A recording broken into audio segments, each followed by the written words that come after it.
اس کی بھی مغفرت نہیں ہوگی۔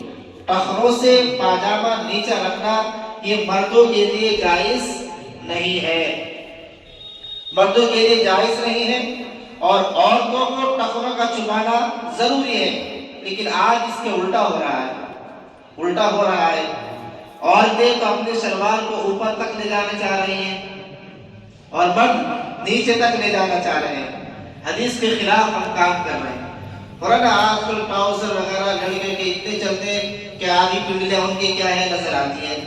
اور سوٹ آپ ڈیزائن کے وغیرہ کیسے بھی پہنے، لیکن جو صدر ہے اس کو کیا ہے چھپانا ضروری ہے۔ تو اس کا الٹا ہو رہا ہے، مستورات تو اپنی سلوار کو اوپر لے جا رہی ہیں اور مرد حضرات نیچے لے کر کے جا رہے ہیں۔ تو ہمیں الٹا نہیں چلنا، ہمیں سیدھا چلنا ہے۔ اللہ کے نبی نے کیا فرمایا کہ جس کی شلوار، جس کا پائجامہ جو بھی وہ پہنتا ہے، اگر ٹخنوں سے نیچے ہوگا تو اس کی مغفرت نہیں ہوگی۔ تو اس سے بھی ہمیں کیا ہے توبہ کرنی ہے۔ اسی طریقے سے وہ آدمی جو شراب پیتا ہے، شراب پینے والے کی بھی مغفرت نہیں ہوگی۔ ہمارے معاشرے کے اندر شراب چاہے ایک گھونٹ ہو یا دو گھونٹ ہو، آپ یہ نہ سمجھے کہ ذرا سی چکھلوں میں شراب میں نے چکھی تو ہے، پی تھوڑی ہے۔ چکھنا بھی حرام ہے، پینا بھی حرام ہے۔ کل مسکر حرام، ہر نشہ آور چیز حرام ہے۔ بہت سے لوگ یہ دلیل دیتے ہیں میں نے پی تھوڑی ہے، میں نے چکھی ہے، چکھ کے دیکھیے کیسے لگ رہی تھی۔ وہ چکھنا جائز تھوڑی ہے، اس کا ایک قطرہ جیسے ایک قطرہ حرام ہے ایسے ہی بہت زیادہ حرام ہے، جیسے بہت زیادہ حرام ہے ایسے اس کا ایک قطرہ حرام ہے شراب پینے والے کا۔ ہمارے معاشرے کے اندر بھی شراب عام ہوتی جا رہی ہے۔ ہماری نوجوان نسل نشے کے اندر اور شراب کی طرف، نشے کی طرف زیادہ جا رہی ہے۔ ہمیں نوجوان نسل کو روکنا چاہیے، ان کو ترغیب دے کر کے، ترغیب کے ذریعے فضائل سنا کر کے ان کو ان کاموں سے دور رکھنے کی ہمیں کوشش کرنی چاہیے۔ اگر کوئی آدمی شراب پیتا ہے تو اس کی بھی اسراف مغفرت نہیں ہوگی، الا یہ کہ وہ توبہ کر لے تو اللہ تعالیٰ اس کو بھی معاف فرما دے گا۔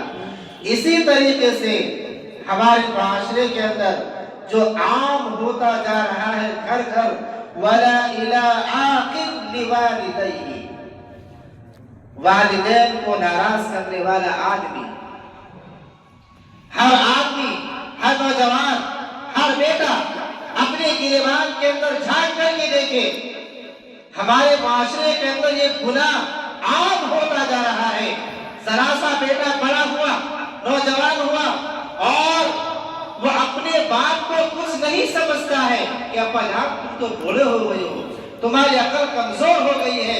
اور اسی طریقے سے یہاں تک کہ ایک زمانہ یہ تھا کہ ایک نوجوان بیٹا اپنے باپ سے ڈرتا تھا، آج زمانہ یہ آ گیا ہے، معاشرے کا یہ حال ہو گیا ہے کہ بوڑھا باپ اپنے نوجوان بیٹے کے سامنے بولنے سے ڈرتا ہے، کہیں میرا بیٹا ناراض نہ ہو جائے۔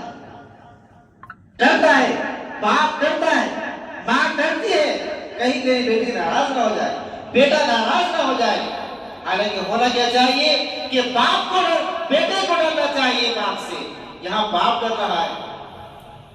اگر نوجوان بیٹا گھر کے اندر دیر سے آیا تو بیٹے کی یہ ہمت نہیں ہوتی معلوم کرنے کی کہاں سے آیا ہے، یہ ہمت نہیں ہوتی۔